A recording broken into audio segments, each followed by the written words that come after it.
తెలుగువారి మనసాక్షి సాక్షికి స్వాగతం.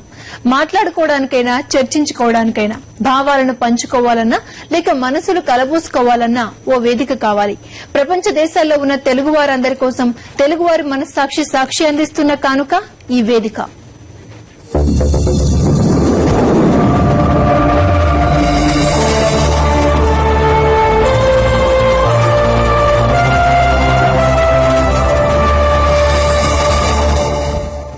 ఇవాల్టి గెస్ట్ వైఎస్ఆర్ కాంగ్రెస్ పార్టీ అధికార ప్రతినిధి అంబటి రాంబాబు. మరి రాంబాబు గారితో మాట్లాడాలనుకునే వారు కాల్ చేసిన ఫోన్ నంబర్స్ 91402310680686. అలాగే ఇంకొక నెంబర్ కూడా ఉంది 9505508601 కి మీరు కాల్ చేయొచ్చు. అంబటి రాంబాబు గారు, వెల్కమ్ టు సాక్షి వేదిక. ఫస్ట్ ఆఫ్ ఆల్ అంటే అంతకుముందు చాలా సార్లు పార్టిసిపేట్ చేశారు ఈ వేదిక కార్యక్రమంలో. తెలుగు ఎన్ఆర్ఐలతో ఈ వేదిక ద్వారా మాట్లాడడం మీకు ఎలాంటి ఫీలింగ్ కలిగిస్తుంది? ఇతర దేశాల్లో ఉన్నటువంటి తెలుగు ప్రజానీకానికి ముఖ్యంగా మీడియా ద్వారానే ఎక్కువ సమాచారం అందుతుంది. పత్రికల ద్వారా ఇమీడియట్ గా అందదు కాబట్టి మన సమాచారం కోసం వారు ఎదురు చూస్తూ ఉంటారు. వారి భావాలని మనతో పంచుకోవాలని, క్షణం క్షణం ఆంధ్ర రాష్ట్రంలో ఏం జరుగుతుందో తెలుసుకోవాలని కుతూహలం వారిలో కనిపిస్తూ ఉంది. ముఖ్యంగా రాష్ట్రంలో జరుగుతున్న రాజకీయ పరిణామాల గురించి దూరం నుంచి చూస్తున్న వారు సాక్షి టీవీ ద్వారా వాస్తవాలేంటో తెలుసుకోవాలనేటువంటి తాపత్రయం ప్రతి వారిలోనూ కనిపిస్తూ ఉంటుంది. మేము ఇతర దేశాలు వెళ్ళినప్పుడు కూడా వారు సాక్షి టీవీని చూస్తూ చాలా వార్తలు తెలుసుకోగలుగుతున్నాం, తక్షణమే మాకు వార్తలు చేరుతున్నాయి, అక్కడ జరుగుతున్న రాజకీయ పరిణామాల గురించి తెలుసుకుంటున్నాం అనేటువంటి ఆనందం వారిలో కనిపిస్తూ ఉంది. ముఖ్యంగా సాక్షి ద్వారానే ఎక్కువగా ముఖ్యంగా వైఎస్ఆర్ కాంగ్రెస్ పార్టీకి సంబంధించినటువంటి విషయాలను ఏదీ కప్పిపుచ్చుకోకుండా ఇతర దేశాల్లో ఉన్నటువంటి తెలుగు ప్రజానీకానికి చేరవేయడంలో సాక్షి విజయవంతమైందని నేను అనుకుంటున్నాను. పైగా రాజశేఖర రెడ్డి గారు మరణించిన దగ్గర నుంచి రాష్ట్ర రాజకీయాలు ఉత్కంఠభరితంగా సాగుతూ ఉన్నాయి. ఎప్పుడు ఏ మలుపు తిరుగుతుందో అర్థం కాదు, ప్రభుత్వం ఎప్పుడు ఏ పని చేపడుతుందో అర్థం కానటువంటి పరిస్థితి. ఉత్కంఠతగా ఉన్నటువంటి ఈ రాజకీయాలను క్షణం క్షణం తెలుసుకోవడానికి వేదిక కూడా వారికి బాగా పనికొస్తుంది. పైగా వార్తలు తెలుసుకోవటమే కాకుండా వారికి ఉన్నటువంటి అనుమానాలను ఇక్కడ సమావేశమైనటువంటి నాయకులతో వారు డైరెక్ట్ గా మాట్లాడి వారికి ఉన్నటువంటి అనుమానాలు తెలుసుకోవడానికి కూడా దీన్ని ఉపయోగించుకోవటం చాలా మంచి పరిణామంగా నేను భావిస్తున్నాను. రాష్ట్రంలో జరుగుతున్న ప్రస్తుత పరిస్థితుల గురించి ప్రజలు చాలా మంది వారి అభిప్రాయం చెప్తారు. అలాగే ఏం జరగబోతుందో అనే కుతూహలాన్ని మన ద్వారా వినాలనేటువంటి ఆలోచన గాని లేదా తాపత్రయం గాని వారిలో కనిపిస్తా ఉంది. కాబట్టి తెలుగు రాష్ట్రంలో పుట్టి తెలుగు రాష్ట్రంలో పెరిగి ఇతర దేశాలకు వెళ్లి జీవనోపాధి కోసం అక్కడ ఉన్నటువంటి ప్రజానీకం రాష్ట్ర రాజకీయాల గురించి తెలుసుకోవడానికి ముఖ్యంగా వేదిక రాజకీయ నాయకులు వచ్చినప్పుడు బాగా పనికొస్తుంది. వారి విషయాలను కూడా బాగా తెలుసుకోగలుగుతున్నారనేటువంటి భావన నాలో కలుగుతా ఉంది. Okay, at present CBI Sakshi media accounts ని ఫ్రీజ్ చేయడం జరిగింది. అలాగే ఇంకా రీసెంట్ గా చెప్పాలంటే ఆస్తుల్ని అటాచ్మెంట్ చేయాలి అని చెప్పి ఒక వాదన తీసుకొస్తోంది. మరి ప్రభుత్వం సాక్షి మీడియాకి యాడ్స్ కూడా నిలిపివేయడం జరిగింది. ఈ పరిణామాలన్నింటిని చూస్తుంటే మీకేమనిపిస్తుంది? సుమారుగా ఈ వారం 10 రోజుల నుంచి కొద్దిగా రాజకీయాలు కొద్దిగా స్పీడ్ రేటుగా కనిపిస్తా ఉన్నాయి. ముఖ్యంగా సాక్షి ఛానల్కు సంబంధించినటువంటి 2 కరెంట్ అకౌంట్స్ ని కూడా సిబిఐ వారు సీజ్ చేసిన తర్వాత పరిణామాలు చకచకా ముందుకు కదులుతున్నట్టుగా కనిపిస్తా ఉన్నాయి. సాక్షి మీడియాకు సంబంధించినటువంటి ఆ 2 అకౌంట్స్ సీజ్ చేసిన తర్వాత ఇమీడియట్ గా ఏదో ఇన్ఫర్మేషన్ తెలుసుకున్నటువంటి ప్రభుత్వం ప్రకటనలు కూడా జారీ చేయడానికి, ప్రకటనలు ఇవ్వడానికి కూడా నిషేధిస్తూ ఒక జీవోను జారీ చేసింది. ఈ రెండింటి మీద సాక్షి మేనేజ్మెంట్ కోర్టుకు వెళ్లడం జరిగింది. ఇవాళ మనం చూశాం, పత్రికల్లో ప్రభుత్వం యొక్క ప్రకటనలు నిలిపివేస్తూ ఇచ్చినటువంటి జీవోని స్టే చేస్తూ న్యాయస్థానం తీర్పు ఇచ్చింది. రెండవది, సీజ్ చేసినటువంటి అకౌంట్స్ ను మళ్ళా తెరవాలి అనేటువంటి వాదన వినిపించడానికి గడువు కోరింది. త్వరలోనే దాని మీద కూడా విచారణ జరిగి దాని మీద కూడా జడ్జిమెంట్ ఇచ్చే అవకాశం ఉన్నది. ఈ పరిణామ క్రమాలు చూస్తుంటే మళ్ళీ 28వ తారీఖున జగన్మోహన్ రెడ్డి గారు కోర్టుకు హాజరు కాబోతున్నారు. 28వ తారీఖున కోర్టుకు హాజరైనప్పుడు ఏ రకమైన పరిణామం జరుగుతుంది? ఓకందరి పరిణామం ఏమైనా జరుగుతుందా? జగన్మోహన్ రెడ్డి గారిని ఏమైనా అరెస్ట్ చేస్తారా?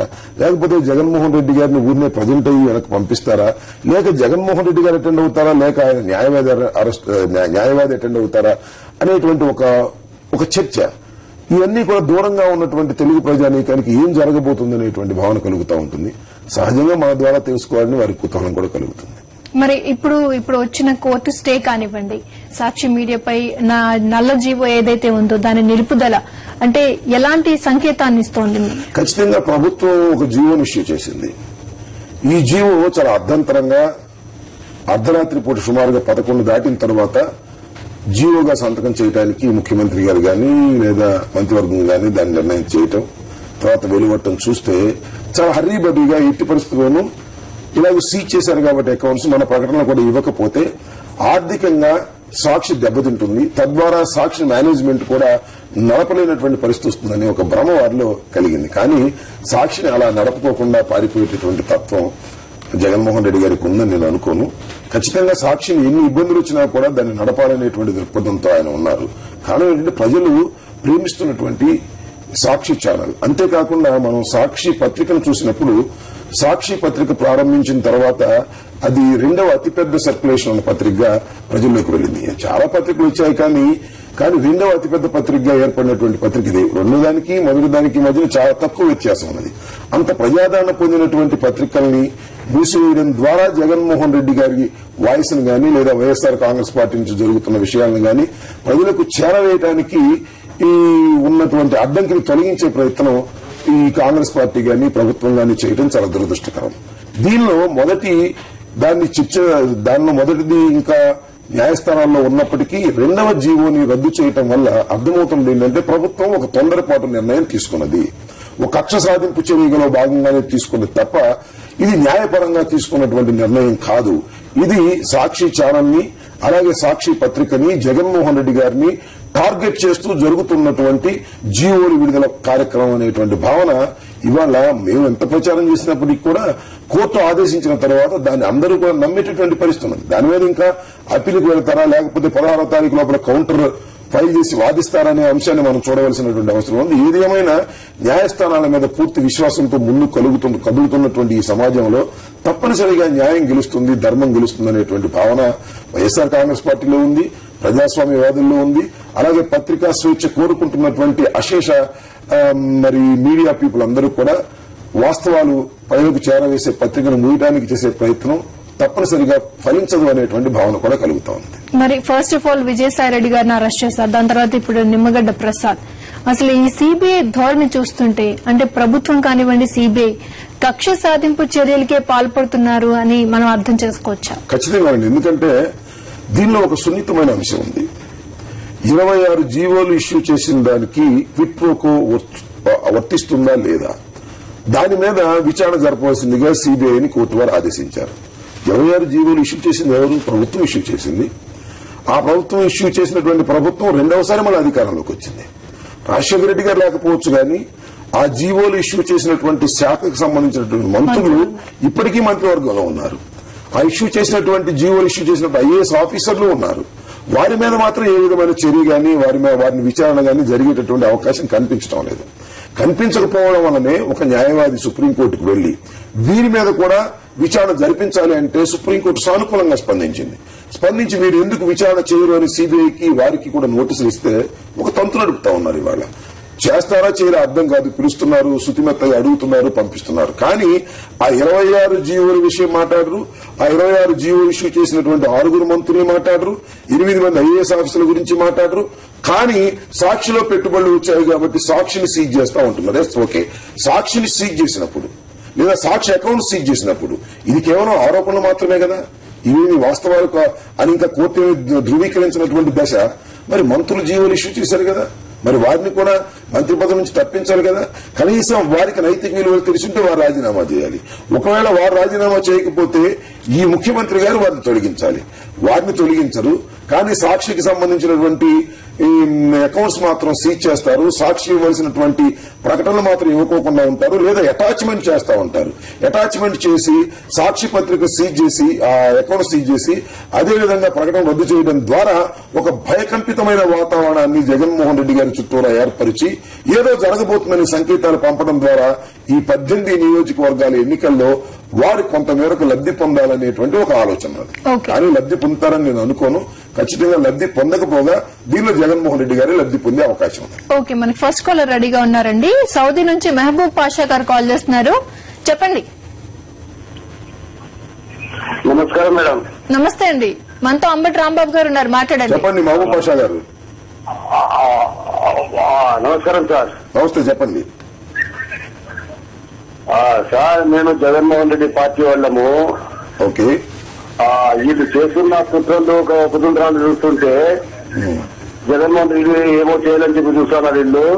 ఆ భగవంతుడు ఆ దేవుడు ఏమల్ల అతనికి ఆ అన్నకు ఏమీ కాదు, ఎలక్షన్ లో గెలుస్తారని చెప్పి నమ్మకం మాకు ఉంది. ఇక్కడ నేను కూడా ఇక్కడ 2-3 రోజులు న్యూస్ చూస్తున్నాను సార్.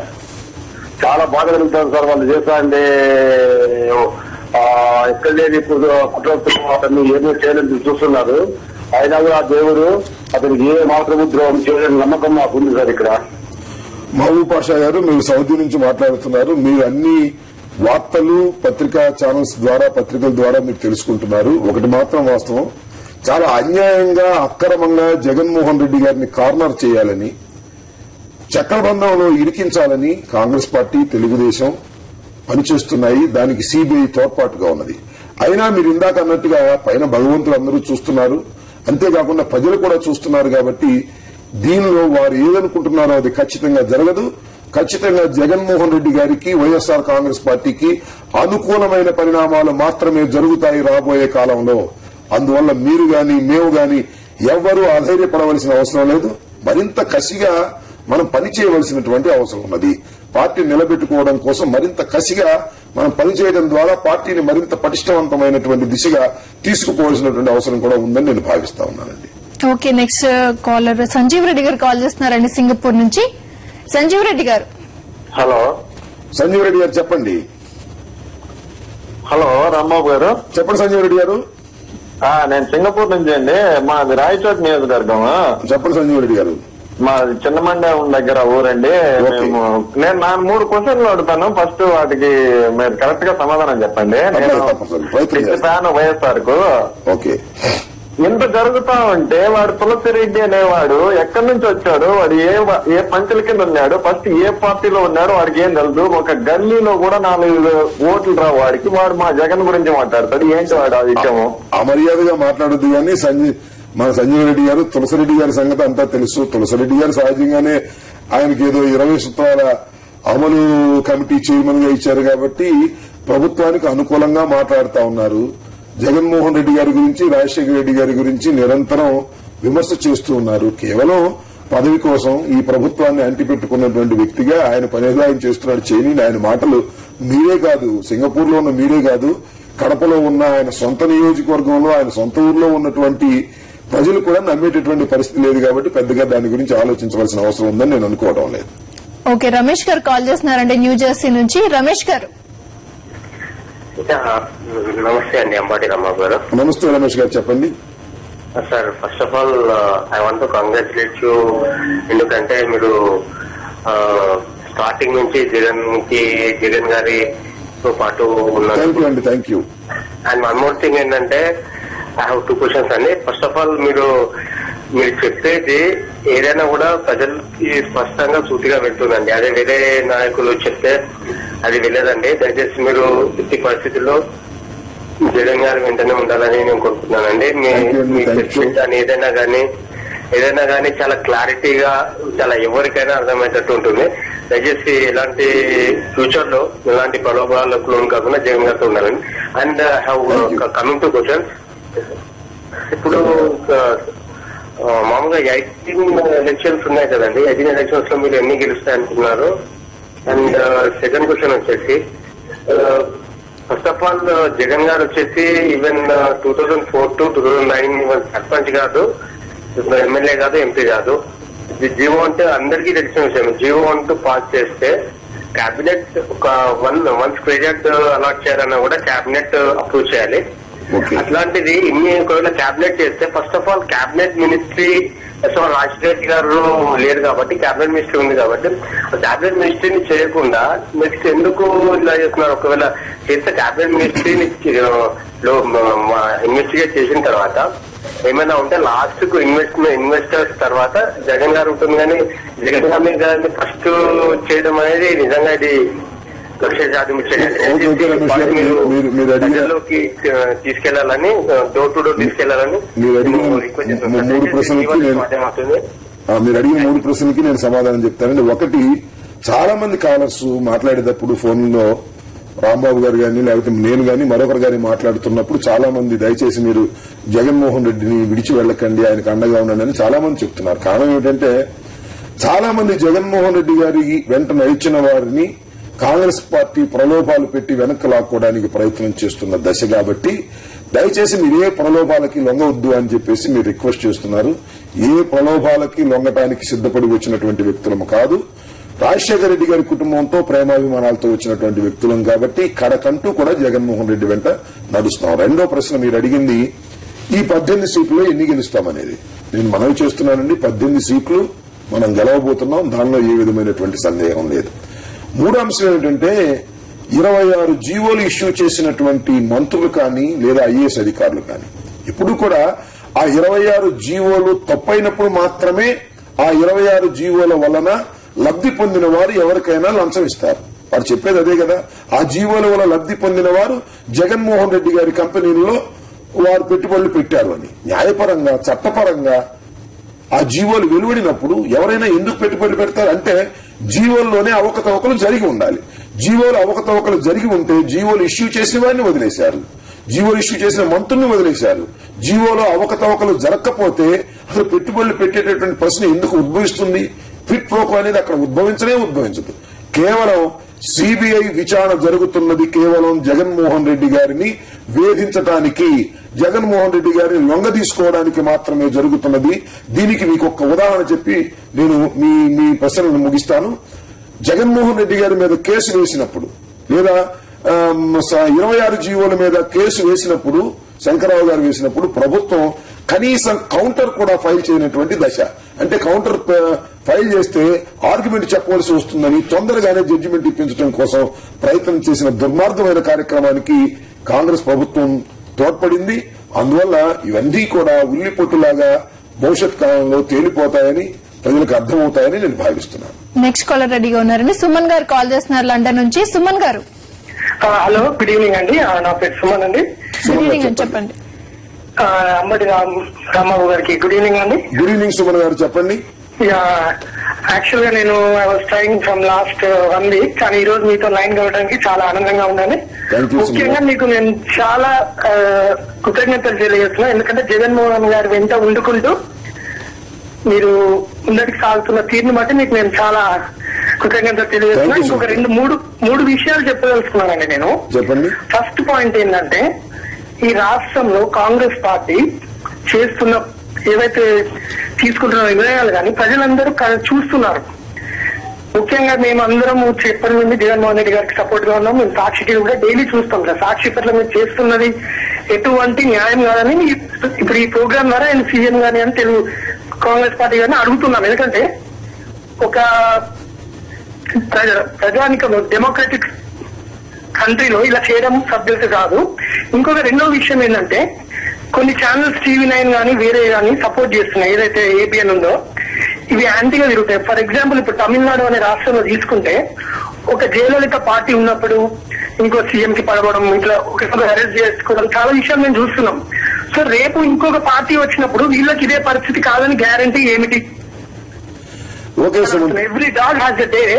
సో ఇదే విధంగా ఈ టీవీ ఏదైతే యాంటీగా ఉన్నాయో ప్రెస్ కి, సాక్షికి ఎవరైతే వ్యతిరేకంగా వాటిని కూడా రేపు వాళ్ళ పరిస్థితులు ఎదురు కావచ్చు.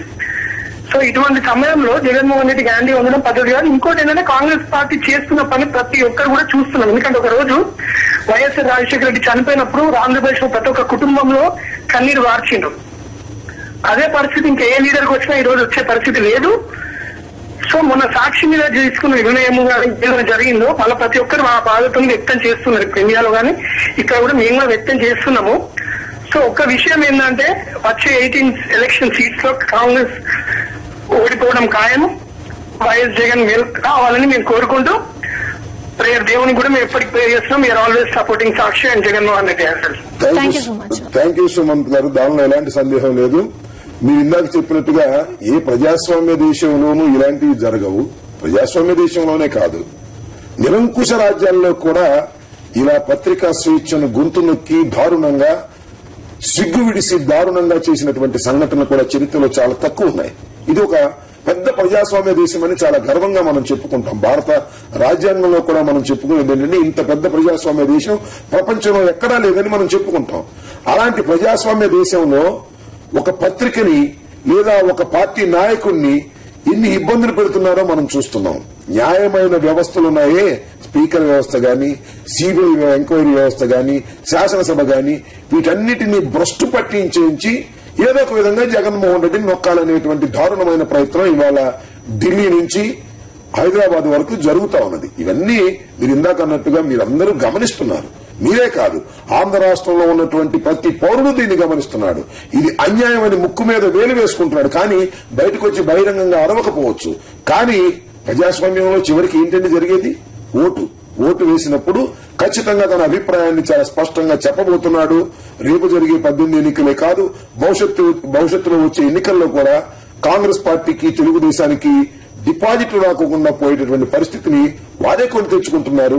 కాకపోతే కొంత ఓర్పు వహించవలసినటువంటి అవసరం ఉన్నది, కొంత ధైర్యంగా ముందుకు సాగవలసిన అవసరం ఉన్నది. డాక్టర్ రాజశేఖర రెడ్డి గారి కుమారుడైనటువంటి జగన్మోహన్ రెడ్డి ధైర్యాన్ని వీడే ప్రశ్న లేదు, ముందుకు సాగుతాడు. మిన్ను విరిగి మీద పడ్డ ధైర్యంగా ఎదుర్కొని అంతిమ విజయం చేరేంత వరకు కూడా ఈ ప్రయాణం సాగిస్తాం. భయపడవలసిన అవసరం. ఇంకొక పాయింట్ మీరు అన్నారు, ఒక ప్రెసిడెంట్, బ్యాడ్ ప్రెసిడెంట్ ఎవరైతే అధికారంలో ఉన్నారో వారు కళమా పత్రికల మీద కక్ష సాధించుకునేటటువంటి ఒక ధోరణి ఇవాళ కాంగ్రెస్ పార్టీ, తెలుగుదేశం పనిగట్టుకుని చేస్తా ఉన్నాయి. కొన్ని పత్రికల్ని ప్రోత్సహిస్తా ఉన్నారు, కొన్ని పత్రికల్ని అణిచివేయడానికి ప్రయత్నిస్తా ఉన్నారు. ఇలాంటి సాంప్రదాయం ఆంధ్ర రాష్ట్రంలో ఇంతకు ముందు ఇప్పుడు లేదు. ఇవాళ ఆ సాంప్రదాయం వచ్చింది అంటే భవిష్యత్తులో మరింతగా పెరిగే అవకాశం ఉన్నది. ఎవరైనా ఆ పత్రికకు వ్యతిరేకంగా వచ్చిన వారు ఆ పత్రికలను నొక్కివేయడానికి ప్రయత్నం చేస్తారు. ఇది భావ్యం కాదు ప్రజాస్వామ్య దేశంలో. కాబట్టి ఒక బ్యాడ్ ప్రెసిడెంట్ ని తీసుకురావడానికి కాంగ్రెస్ పార్టీ ప్రయత్నం చేస్తుంది. అది తీసుకురాలేకపోగా చివరి కాంగ్రెస్ పార్టీనే భస్మం అయ్యే పరిస్థితి ఉందని నేను భావిస్తున్నాను. నెక్స్ట్ రెహమాన్ గారు కాల్ చేస్తున్నారండి దుబాయ్ నుంచి.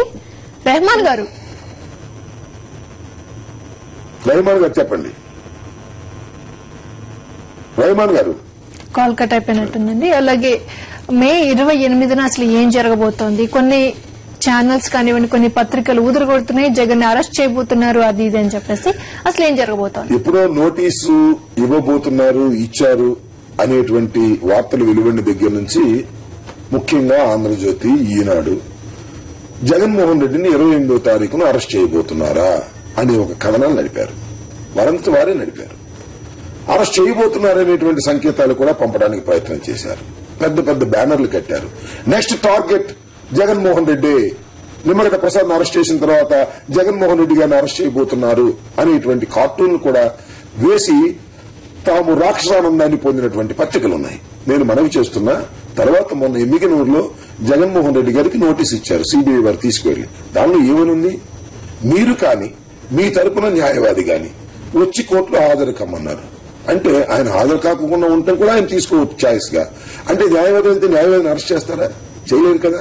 కాబట్టి ఆ సిబిఐ నోటీసే చాలా స్పష్టంగా, కోర్టు ఇచ్చినటువంటి నోటీసు చాలా స్పష్టంగా చెబుతుంది ఏంటంటే, మీరు ఫస్ట్ అపీరెన్స్ కు రండి, మీరు రాలేకపోతే మీ న్యాయవాదిని పంపించండి అని చాలా స్పష్టంగా చెబితే దానికి బ్యానర్లు కట్టి, పేపర్లో ఫ్రంట్ పేజీల్లో బ్యానర్లు కట్టి జగన్మోహన్ రెడ్డి గారిని అరెస్ట్ చేయబోతున్నారు, జగన్మోహన్ రెడ్డి గారిని లోపల వేయకపోతున్నారు, 20 తర్వాత జగన్మోహన్ రెడ్డి గారి ప్రచారంలో తిరగలేడు అనేటటువంటి మాటలు మాట్లాడి ఒక వికృతమైన ఆనందాన్ని, రాక్షస ఆనందాన్ని పొందడానికి ప్రయత్నం చేశాయి కొన్ని పత్రికలు. చాలా దురదృష్టకరంగా. అవి భవిష్యత్తులో ప్రజలు వాటిని ఏ విధంగా ఆదరిస్తారో, ఏ విధంగా నమ్ముతారో మనం చూస్తాం. వాటి కర్మ వాటి అనుభవించక తప్పదు ఎప్పటికైనా. మరి ఇప్పుడు జగన్ ని ఒంటరిని చేసి అటు రాష్ట్ర ప్రభుత్వం కానివ్వండి, సిబిఐ, ఎల్లో మీడియా, టీడీపీ అన్ని పక్షాలు ఏకమై జగన్ ని వేధిస్తున్నాయి. అసలు దీన్ని ఎదుర్కోవడానికి మీ పార్టీ ఎలా సర్వసన్నద్దమవుతోంది? ఒకటండి, ఇవాళ జనరల్ గా మనం సినిమాలో చూస్తుంటాం, సినిమాలో హీరో ఎవరవుతారు చివరికి? విలన్స్ 4-5 ఉన్నా, ఎన్ని క్రూర కార్యక్రమాలు జరిపినా అందరినీ ఎదుర్కొని బయటపడిన వాడే హీరో. ఇవాళ విలన్స్ 4-5 ఉంటారు. ఇవాళ చూస్తుంటే నిజంగా ఈ ఆంధ్ర రాష్ట్రంలో కాంగ్రెస్ పార్టీ ఒక విలన్, తెలుగుదేశం ఒక విలన్. ఆ విషయం మాట్లాడదామండి. నెక్స్ట్ కాలర్ రెడీగా ఉన్నారు. రమేష్ గారు కాల్ చేస్తున్నారు సౌదీ నుంచి. రమేష్ గారు నమస్కారం అండి. నమస్తే అండి, చెప్పండి. రాంబాబు గారు నమస్కారం అండి. నమస్తే రమేష్ గారు, చెప్పండి. ఒక ప్రశ్న, ఒక సూచన అండి. చెప్పండి సార్. ఏదైతే 28వ తేదీ జగన్ గారు ఏదైతే కోర్టుకు హాజరవుతున్నారో ఆబ్వియస్లీ అతని వెంబడి కార్యకర్తలు ఉంటారు, అభిమానించే వ్యక్తులు ఉంటారు. మీరు వాళ్ళను ఎక్సైట్ కాకుండా కంట్రోల్ పెట్టి ఒకవేళ అనుకోలేదని జరిగినా కానీ వాళ్ళు కొంచెం కంట్రోల్ ఉండేటట్లు మీరు మెయిన్ లీడర్స్ క్యాడర్ మీరు కొంచెం చూసుకోవాలండి. ఎందుకంటే స్పెషల్లీ ఆంధ్రజ్యోతి ఒక ప్లాన్ ప్రకారము ముందే ఏదో జరిగిపోతుంది, సాక్షి మీడియా పెద్ద పెద్ద క్రేన్లు పెట్టి షూట్ చేస్తుందంట, ఆల్రెడీ కడప నుంచి వాళ్ళని వీళ్ళ యాంటీ సోషల్ ఎలిమెంట్ తెచ్చింది. ఇలా పెద్ద కుట్రవన్నీ ఇందులో మీ పార్టీకి సంబంధించిన వాళ్ళని కూడా క్రిమినల్ కేసుల్లో ఇరికేయడానికి చాలా పెద్ద కుట్ర జరుగుతుంది. అది నా సూచన. ఇంకోటి ప్రశ్న ఏంటంటే ఆంధ్రజ్యోతి ప్రభుత్వానికి వ్యతిరేక ఛానల్ అంటాడు. ప్రభుత్వానికి వ్యతిరేక ఛానల్ అని చెప్పి ప్రభుత్వానికి అనుకూలంగా ప్రతి న్యూస్ ఇప్పుడు ఈ ఎపిసోడ్ లో, ఈ జగన్ గారి ఎపిసోడ్, ప్రభుత్వం జరుగుతున్న ఎపిసోడ్ లో ప్రతిదీ గవర్నమెంట్ కు ఫీవర్ చేస్తున్నట్లే మొత్తం న్యూస్ చూపెడుతుంది. అసలు ఇది దేని దగ్గరకు ఉన్నట్లు ఈ రాధాకృష్ణ ప్రతి విషయంలో అతనికి ఏ అవసరం లేని విషయం ఇది తెలంగాణ ఇష్యూ కానివ్వండి, అందులో కేసీఆర్ ని నెగిటివ్ గా పెట్టడము, ఇక్కడ జగన్ గారిని నెగిటివ్ గా పెట్టడము, మళ్ళీ నేనంటే ప్రభుత్వానికి వ్యతిరేకమైన ఛానల్ అంటారు. దీని గురించి మేము కొంచెం చెప్తాం. Thank you. ఒకటి మీరు మొదటి వ్యక్తం చేసినటువంటి దానికి ఒకటి, జగన్మోహన్ రెడ్డి గారు 28వ తారీఖున కోర్టుకు హాజరైతే కడప నుంచి లేదా పులివెందు నుంచి లేకపోతే ఇతర ప్రాంతాల నుంచి చాలా మందిని తీసుకొచ్చి ఏదో గందరగోళం చేయబోతున్నారనేటువంటి వార్తల్ని పనిగట్టుకుని ఆంధ్రజ్యోతి ప్రచారం చేస్తుంది. దానితో పాటుగా ఇవాళ ఒక కాంగ్రెస్ నాయకుడు ఆయన కూడా ఒక పత్రికా సమావేశం మాట్లాడుతూ ఆ రోజున చాలా మంది జనాన్ని తీసుకొచ్చే ప్రయత్నం చేస్తున్నారనేటువంటి మాట కూడా మాట్లాడుతున్నారు. దీని వెనుక మీరన్నట్టుగా ఒక కుట్ర ఉన్నది. ఆ రోజున జగన్మోహన్ రెడ్డి గారు అటెండ్ అయ్యేటప్పుడు చాలా మంది రావడానికి ప్రయత్నం చేస్తారు సహజంగానే. ఎందుకంటే ఒక ప్రజానాయకుడు కోర్టుకు వెళుతున్నప్పుడు ఆయన వెంట వెళ్లాలని తాపత్రయపడి ఆయనకు తెలియకోకుండానే వచ్చేటటువంటి ప్రమాదం ఉన్నది. ఆ వచ్చినప్పుడు ఈ పోలీసులు మిస్హ్యాండిల్ చేసి వారి మీద కేసులు పెట్టి మరొకటి చేసి ఏదో గందరగోళాన్ని సృష్టించి చెడ్డ పేరు తీసుకురావాలనే కుట్ర చాలా భారీ ఎత్తున జరుగుతున్నమాట వాస్తవం అనేది నాకు అనిపిస్తా ఉంది. దీని మీద జగన్మోహన్ రెడ్డి గారు కోర్టుకు హాజరవ్వాలా లేక న్యాయవాదిని పంపాలా అనే దాని మీద ఇంకా ఆయన ఏ నిర్ణయం తీసుకున్నారో నాకైతే తెలియదు. అయితే ఒకనొక సందర్భంలో మాత్రం నేను డైరెక్ట్ గా వెళ్లి హాజరవుతారన్నారు. ఇంకా లీగల్ ఎక్స్పర్ట్స్ తో మాట్లాడిన తర్వాత ఆయన నిర్ణయం తీసుకుంటాడు. తగిన జాగ్రత్తలు తీసుకోవడానికి తప్పనిసరిగా మేము ప్రయత్నం చేస్తామని చెప్తున్నాం. రెండో అంశం ఏంటంటే ఇక ఆంధ్రజ్యోతి గురించి, ఈనాడు గురించి ఎంత చెప్పినా కూడా దండగే అది. ఎందుకంటే ఆంధ్రజ్యోతి అనే పత్రిక గాని ఆంధ్రజ్యోతి అనే ఛానల్ గాని పనిగట్టుకుని జగన్మోహన్ రెడ్డి గారి మీద వదంతులను ప్రచారం చేయటం కోసమే వారి ఛానల్లో కాలాన్ని వెచ్చిస్తున్నారు. మొదటి పేజీ అంతా మీరు చూడండి, ఒక వారం 10 రోజుల నుంచి మొదటి పేజీ అంతా జగన్మోహన్ రెడ్డి గారి గురించి, జగన్మోహన్ రెడ్డి గారి కేసుల గురించి దీన్ని ప్రచారం చేయడం ద్వారా ప్రజల్లో ఒక హైప్ను తగ్గించాలని ప్రయత్నం చేస్తున్నారు. అది ప్రభుత్వానికి వ్యతిరేకమేమీ కాదు. ప్రభుత్వం ఏదైతే ముందు చేయబోతున్నదో, సిబిఐ ఏది చేయబోతున్నదో దాన్ని ఆంధ్రజ్యోతికి ముందు లీక్ ఇవ్వటం, అది ఫ్రంట్ పేజీలో రావడం, దాని మీద చర్చ చేయడం, దానిలో ప్రజాభిప్రాయం తెలుసుకోవడం, తర్వాత వాళ్ళు యాక్ట్ చేయడం, ఇదంతా కూడా ఒక స్ట్రాటజీ ప్రకారం ఆంధ్రజ్యోతి, ఈనాడు, సిబిఐ, కాంగ్రెస్, చంద్రబాబు నాయుడు, కేంద్రంలో ఉన్న ప్రభుత్వం కావాలని ఒక ముఠాగా ఏర్పడి జగన్మోహన్ రెడ్డిని కట్టడి చేయడానికి ప్రయత్నం చేస్తున్నాయి.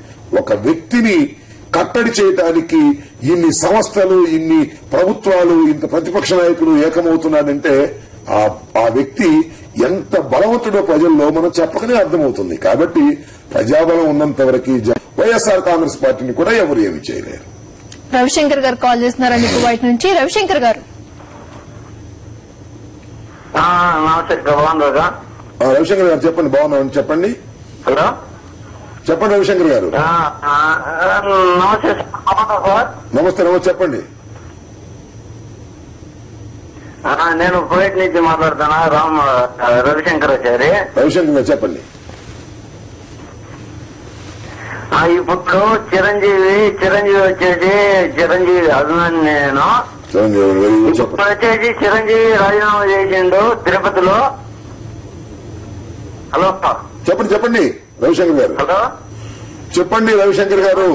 తిరుపతిలో రాజీనామా చేసిండు కదా, ఆ సీటు దమ్మ ధైర్యం ఉంటే చిరంజీవి గెలుస్తాడా? ఇంకోసారి అసెంబ్లీకి ఎమ్మెల్యేగా గెలిచి అసెంబ్లీలో అడుగు పెడతాడా? వాడి జీవితంలో మనం అయిపోయింది, అది బతికే నాశనం. గప్పు నా కొడుకు కాంగ్రెస్ లో రవిశంకర్ గారు ఓకే. ఇప్పుడు చిరంజీవి గారు ఆయన ప్రమోషన్ మీద వెళ్లారని చెప్తున్నారు. చిరంజీవి గారు ప్రమోషన్ మీద వెళ్లడం వల్ల దానికి రాజీనామా చేశారు, ఆ సీటు ఖాళీ అయింది. అది ప్రజారాజ్యం తరపున ఆయన పోటీ చేసి గెలుపొందినటువంటి నాయకుడు. ఆయన 2 చోట్ల పోటీ చేస్తే తిరుపతిలో మాత్రం గెలిచాడు, ఆయన సొంత ఊర్లో ఓడిపోవడం జరిగింది. ఇవాళ ఇక్కడ ఆయన కాంగ్రెస్ పార్టీలో విలీనం చేసిన తర్వాత కాంగ్రెస్ పార్టీ ప్రజారాజ్యం క్యాండిడేట్ ఒకరే కామన్ క్యాండిడేట్ గా ఉన్నారు. ఎంతవరకు గెలుస్తారో చూద్దాం. నేను మనవి చేస్తున్నా, తిరుపతిలో నేను ఇన్ఛార్జిగా ఉన్నా, ఎట్టి పరిస్థితుల్లోనూ అక్కడ వైఎస్ఆర్ కాంగ్రెస్ పార్టీ ఘన విజయం సాధించబోతుంది. పోయినసారి చిరంజీవికి వచ్చిన 13,000 కన్నా కూడా ఎక్కువ మెజార్టీతో గెలవబోతుంది. అప్పుడు చిరంజీవి గారు ఏం చేస్తారు, ఏం మాట్లాడతారు మనం చూద్దాం. 15వ తారీఖు సాయంత్రం ఆయన మాటలు ఏం మాట్లాడతాడో కూడా మనం విన్నాం. నెక్స్ట్ కృష్ణారెడ్డి గారు కాల్ చేస్తున్నారండి సౌదీ నుంచి. కృష్ణారెడ్డి గారు. హలో, రాంబాబు గారు. కృష్ణారెడ్డి గారు చెప్పండి. నమస్కారం రాంబాబు గారు. నమస్కారం అండి. రాంబాబు గారు, ఇవాళ మీరు ఒక ఫోటో నిన్న చూశాను. ఇవాళ నేను. ఓకే, చెప్పండి. కథ క్లైమాక్స్ అని ప్రోగ్రామ్ ఇవాళ పాల్గొన్నారు కదా. ఏమండి కథ క్లైమాక్స్? చెప్పండి.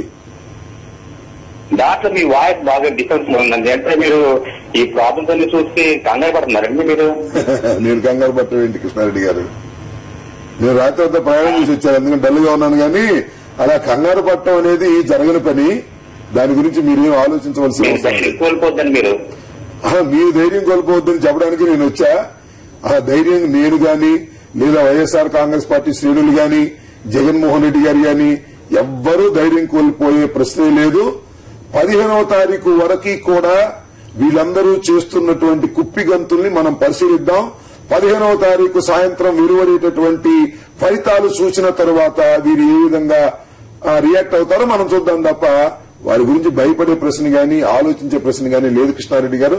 దాని గురించి దయచేసి ఆలోచించకండి మీరు. అలాగే రాంబాబు గారు, ప్రస్తుతం ఉప ఎన్నికల ప్రచారం చాలా జోరుగా సాగుతోంది. మరి మీ పార్టీ ప్రచారంలో ఎంత దూసుకుపోతోంది? మరి గతంలో చూసుకుంటే ఒక ఛానల్ మీ పార్టీకి 14 సీట్లు మాత్రమే వస్తాయని చెప్పి ఒక ప్రకటన వెలువరించడం జరిగింది. మీరేమంటారు? దీనిలో ఇప్పుడు 18 ఎన్నికలు జరుగుతా ఉన్నాయి. ఈ 18 ఎన్నికలు 18 సీట్లు కూడా ఒక విధంగా చెప్పాలంటే కాంగ్రెస్ పార్టీవి. దానిలో 16 సీట్లు డాక్టర్ రాజశేఖర రెడ్డి గారు కాంగ్రెస్ పార్టీలో ఉన్నప్పుడు రాజశేఖర రెడ్డి గారు గెలిపించినటువంటి 16 సీట్లు. 2 సీట్లు చిరంజీవి గారు, శోభానాగిరెడ్డి గారు, పీఆర్పీ, ఈ 2 ఏకమయ్యాయి. ఏకమైన తర్వాత ఈ 18 సీట్లు కాంగ్రెస్ పార్టీవే కదా. నిజంగా కాంగ్రెస్ పార్టీ అధికారంలో ఉంది. కాంగ్రెస్ పార్టీ 18 సీట్లు గెలవాలి. ఇవి మీకు రిఫరెండమా అని అడిగితే బొత్స సత్యనారాయణ గారు ఇది రిఫరెండం కాదంటాడు, ముఖ్యమంత్రి గారు రిఫరెండం కాదంటారు. అంటే దాన్ని బట్టి అర్థం అవుతుందేంటి, ఇది మేము గెలవట్లేదు, మేము ఓడిపోతున్నాము అనేది ఇండైరెక్ట్ గా వారు చెప్తున్నారు. ఇక పోతే ప్రచారం అంటారా, ప్రచారం జగన్మోహన్ రెడ్డి గారు డే 1 నుంచి వాటికి సుమారుగా 10 రోజుల నుంచి ఆల్రెడీ ఈజ్ ఇన్ క్యాంపెయిన్. ప్రతి గ్రామం తిరుగుతున్నాడు, ప్రతి ఊరు తిరుగుతున్నాడు, ప్రతి నియోజకవర్గం తిరుగుతున్నాడు. అందరికన్నా విస్తృతంగా తిరుగుతున్నటువంటి ఏకైక నాయకుడు ఎవరైనా ఉన్నారంటే జగన్మోహన్ రెడ్డి గారు. ఆయన ప్రతి ప్రాంతం వెళ్లి అక్కడ ఉన్నటువంటి అభ్యర్థులకు అండగా నిలబడి వారికి ప్రచారం చేస్తున్నటువంటి దృశ్యాలు మనం చూస్తున్నప్పుడు ఆయన ఎంత కష్టపడుతున్నారో అర్థమవుతోంది. ప్రజలు టోటల్ గా జగన్మోహన్ రెడ్డి గారి వైపు ఉన్నారు. ఈ 18 నియోజకవర్గాల్లోనూ జగన్మోహన్ రెడ్డి గారిని గెలిపిస్తే ఖచ్చితంగా కాబోయే ముఖ్యమంత్రి ఆయననే సంకేతాలు వెళతాయనేటువంటి భావనతో ప్రజలు చాలా పట్టుదలగా ఉన్నారు. తప్పనిసరిగా ఈ 18 నియోజకవర్గాల్లోనూ ఒక ఛానల్ ఏదో 14 వస్తాయని ఆ విషయం మాట్లాడదామండి. మనకి కాల్ రెడీగా ఉన్నారు. గంగారాం గారు కాల్ చేస్తున్నారు షికాగో నుంచి. గంగారాం గారు చెప్పండి. చెప్పండి. రాంబాబు గారు నమస్తే. నమస్తే గంగారాం గారు. నాకు ఒక చిన్న అనుమానం అండి. చెప్పండి సార్. ఏ పార్టీ అయినా గెలవటానికి వాళ్ళ సిద్ధాంతాలు ప్రజలకు చెప్తారు. అలా చెప్పిన తర్వాతనే ప్రజలకు ఇష్టం ఉంటే ఏ పార్టీ ఇష్టం ఉంటే ఏ పార్టీ న్యాయం చేస్తుందో వాళ్ళు కావాలని ఎన్నుకుంటారు. ఏంటంటే కిరణ్ కుమార్ రెడ్డి గారు తిరుపతిలో అలా మాట్లాడటము, తర్వాత నేను పక్కా తెలంగాణ వాదినండి, తర్వాత జగన్ అండ్ కేసీఆర్ కుమ్మక్కైనారని ఇలా లేనిపోని అపోహలు ప్రజల్లో కలిగించే ఒక చీఫ్ మినిస్టర్ అలా చేసి ఈ అధికారాన్ని నిలబెట్టుకోవడానికి ఇలా చేస్తా ఉంటే ప్రజలు ఎలా నమ్ముతారో నాకు తెలియదు. నీ సిద్ధాంతం ఏంటి, నువ్వు ప్రజలకు ఏం చేస్తావు అనేదే చెప్పుకోవాలి. అంతేకాని ఇలా మతభేదాలు ఇలా ప్రాంతీయ భేదాలు, ఇలా ప్రాంతాల వాళ్ళు కలిసి ఉండడము, ఒక చీఫ్ మినిస్టర్ అలా చేస్తున్నారు అంటే మాకు క్షేమనిపిస్తుంది. ఇలాంటి వ్యక్తి చీఫ్ మినిస్టర్ గా ఉన్నారని. గంగారాం గారు, తెలంగాణ కేసీఆర్ జగన్ ఎలా కలుస్తారండి? ప్రాణం పోయినా గాని మా పోలీసు వానికి అందరు దొంగలాగా కనపడినట్టు మా తెలంగాణ వాళ్ళకి ఆంధ్ర వాళ్ళందరూ ఒకటే. అలా కేసీఆర్ జగన్ తో కుమ్మ కావడము, తిరుపతిలో అలా మతాల గురించి మాట్లాడడము ఏంటో, ఏ పాలిటిక్స్ ఎక్కడ తీసుకెళ్తున్నారు వీళ్ళు? గంగారాం గారు, మీరు ఒక బాధ్యత కలిగినటువంటి రాష్ట్ర ముఖ్యమంత్రి, ఈ రాష్ట్రాన్ని పరిపాలిస్తున్నటువంటి ముఖ్యమంత్రి, ఆయన ఒక పిచ్చి ప్రలాపన పేలుతా ఉన్నాడు. కారణం ఏంటంటే ఫ్రస్ట్రేషన్. ఆయన ఈ 18 నియోజకవర్గాల్లో ఒక్క నియోజకవర్గం కూడా గెలవకపోతే ఆయన చాప కిందకు నీరు వస్తుందని, అధిష్టాన వర్గం ఆయన తొలగిస్తుందని ఒక భయాందోళనలో ఉన్నటువంటి వ్యక్తి. ఆ ఫ్రస్ట్రేషన్ లో, అసహనంలో ఏది దొరికితే దాన్ని బట్టి మాట్లాడి జగన్మోహన్ రెడ్డి గారి మీద బురదడానికి ప్రయత్నం చేస్తున్నారు. ఇక్కడ ఉన్న ప్రజానీకమే కాదు, చికాగోలో ఉన్న గంగారాం గారు కూడా ఇది చూసి బాధపడుతున్నారు. అంటే దాన్ని బట్టి ముఖ్యమంత్రి తలదించుకోవాల్సినటువంటి అవసరం. ఆయన ఏమంటాడు? జగన్మోహన్ రెడ్డి గారు, కేసీఆర్ గారు కుమ్మక్కైపోయారని. కేసీఆర్ గారు ఏమంటాడు? జగన్మోహన్ రెడ్డి పచ్చి సమైక్యతావాది, ఆయన ప్లే కార్డు పట్టుకుని వెళ్లాడు అని ఆయన అంటాడు. కానీ వీళ్ళిద్దరికీ ముడిపెడితే ఆంధ్రాలో ఆయనకి ఏదైనా ఉపయోగం జరుగుతుందేమోనని ఆశపడుతున్నాడు. ఇది చాలా దురదృష్టకరమైనటువంటి పరిణామం. ఏదో స్వామి చెప్పినట్టుగా అన్ని అబద్దాలు చెప్తే ప్రజలు నమ్ముతారని అనుకోవడంలా. ఇంకొక అంశం ఏంటంటే, జగన్మోహన్ రెడ్డిని తిరుపతిలో ఆయన మాట్లాడిన తీరు చూస్తుంటే ఆయన ఎంత భయాందోళనకు గురవుతున్నాడో అర్థమవుతుంది. హిందూ సాంప్రదాయాన్ని, హిందువుల్ని రెచ్చగొట్టి జగన్మోహన్ రెడ్డి వైపుకి పంపించాలని ఒక విష ప్రయత్నం చేస్తున్నాడు. ఇది చాలా దురదృష్టకరమైనటువంటి అంశం. ఇలాంటి నక్కజిత్తుల్ని లేదా ఇలాంటి దుర్మార్గమైన ప్రచారాల్ని మీరే కాదు, తెలంగాణ ప్రజలే కాదు, రాష్ట్రంలో ఏ ప్రజలు నమ్మరని నేను పూర్తిగా విశ్వసిస్తున్నాను. నెక్స్ట్ కాలర్ రెడీగా ఉన్నారండి. నారాయణ రెడ్డి గారు కాల్ చేస్తున్నారు కువైట్ నుంచి. నారాయణ రెడ్డి గారు, నమస్తే మేడం. నమస్తే అండి. నమస్తే సార్. నమస్తే నారాయణ రెడ్డి గారు, చెప్పండి. నేను కువైట్ నుంచి సార్. అప్పుడు ఎలక్షన్ కూడా వచ్చింది సార్, జగన్ ఎలక్షన్ కు. Okay Narayana Reddy garu, very good. మీతో మాట్లాడిన కువైట్ లో, కైతాన్ లో మాట్లాడినది sir. Okay okay Narayana Reddy garu, right right. ఏంది సార్ ఎలక్షన్ ఆ విధంగా చేస్తాను? చేస్తారు వాళ్ళు. ఆ విధంగా చేయటం కోసమే కదా వాళ్ళందరూ నక్కజిత్తులన్నీ ఉపయోగించి ఏదో ఒక విధంగా 1 సీటో 2 సీట్లో గెలిచి వారి పరువు ప్రతిష్ట వెలుపెట్టుకోవాలని ప్రయత్నం చేస్తున్నారు నారాయణ రెడ్డి గారు. అదేమీ సాధ్యపడేటువంటి అంశం కాదు వారికి. ఎక్కువ చరం ఉండే సార్, వాళ్ళు సంపాదించుకోలేదు, ఈయన మీదనే పడి ఉంటారు కదా సార్. ఇవన్నీ చాలా రకరకాల రాజకీయాలు. నాయుడుకు ఏమీ లేనట్టుగా మాట్లాడుతుంటే చాలా ఇదిగా మాట్లాడతాడే. ఒక జగనే 1,00,000 కోట్లు సంపాదించుకున్నాడు, జగనే 1,00,000 కోట్లు సంపాదించిందంటే వాళ్ళది డబ్బులేం లేదంటనా? ఒకటి దీనిలో ఓకే నారాయణ రెడ్డి గారు, మీరు చెప్పిన దాన్ని సమాధానం చెప్తాను. ఇది ఒక చాలా చిత్రమైనటువంటి పరిణామం అండి. అదేమిటంటే జగన్ 1,00,000 కోట్లు సంపాదించాడు అని చంద్రబాబు నాయుడు అదే మాట మాట్లాడతాడు. జగన్ 1,00,000 కోట్లు సంపాదించాడు, దోచుకున్నాడు అని కిరణ్ కుమార్ రెడ్డి మాట్లాడతాడు, చిరంజీవి మాట్లాడతాడు, అలాగే బొత్స సత్యనారాయణ మాట్లాడతారు. అమ్మో, నలుగురు మాట్లాడుతున్నారు, నిజంగానే 1,00,000 కోట్లు ఆయన తీసుకున్నాడేమని అనుకుంటాను. నేను అడుగుతా ఉన్నా, 1,00,000 కోట్లు నిరూపించమనండి. అసలు ఎన్ని కోట్లు, అసలు ఎంత సంపాదించాడు, ఎంత మీడియాలో ఎంత ఉన్నది, బయట పెట్టుబడులు ఎంత ఉన్నాయి? 1,00,000 కోట్లు అక్షరం బాగుంది కదా అని చెప్పేసి 1,00,000 కోట్లు అని చెప్పి మాట్లాడుతా ఉన్నారు. నేను ఒకటే మనవి చేస్తున్నా, జగన్మోహన్ రెడ్డి గారి పెట్టుబడులు గాని, జగన్మోహన్ రెడ్డి గారి వ్యాపారాలు గాని బహిరంగ రహస్యాలు, చట్టపరంగా జరుగుతున్నవి తప్ప చట్ట వ్యతిరేకంగా జరుగుతున్నది ఏదీ లేదు. ఇన్కమ్ ట్యాక్స్ కట్టినవి, గవర్నమెంట్ దగ్గర నుంచి పర్మిషన్ తీసుకున్నవి అన్ని గవర్నమెంట్ దగ్గర లెక్కలున్నాయి. 1,00,000 కోట్లని చంద్రబాబును చెప్పమనండి, నిరూపించమనండి. రాజకీయంగా సన్యాసం చేయడానికి సిద్ధంగా ఉన్నాం. చంద్రబాబుని గాని, చిరంజీవిని గాని, బొత్స సత్యనారాయణ గాని, లేదా కిరణ్ కుమార్ రెడ్డిని గాని ప్రభుత్వం ఆయన చేతిలో ఉంది కదా, 1,00,000 కోట్లు చూపించమనండి. ఏదో పిచ్చెక్కినట్టు మాట్లాడి 1,00,000 కోట్లు అని ఆయన మీద ఏదో బురదల్లే ప్రయత్నం చేస్తున్నారు. ఇది చాలా దురదృష్టకరం. ప్రజలు ఎవరూ నమ్మడానికి సిద్ధంగా లేరు. ఈ రాష్ట్రంలో ఆయన వ్యాపారాలు చేసి సంపాదించినటువంటి సొమ్ముతోనే ఆయన వ్యాపారాలు చేస్తున్నాడు అంతే తప్ప ప్రభుత్వ సొమ్ము అప్పనంగా జగన్మోహన్ రెడ్డి ఒక్క పైసా కూడా అంటుకోలేదనేది భవిష్యత్తులో న్యాయస్థానాల్లో రుజువు చేయడానికి సిద్ధంగా ఉన్నాం. ఏదో సిబిఐ చెప్పిందని అంతా కూడా నమ్మవలసినటువంటి అవసరం ప్రజలకు లేదు, న్యాయస్థానాలకు కూడా అది నమ్ముతారని నేను భావించడం లేదు. నెక్స్ట్ రాధిక గారు కాల్ చేస్తున్నారండి టెక్సాస్ నుంచి. రాధిక గారు చెప్పండి.